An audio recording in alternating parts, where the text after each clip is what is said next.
Hello everyone, this is Moonlight Channel and welcome to my vlog. Dito nga pala tayo sa isang client natin.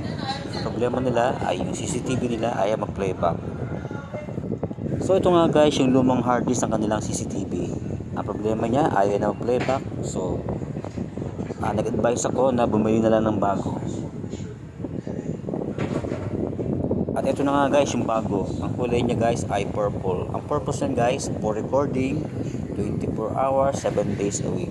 Dapat ganyan ang kulay ng inyong mga hard disk sa inyong CCTV. So after na makapit yung CCTV hard disk guys, kailangan initialize. After mag-initialize guys,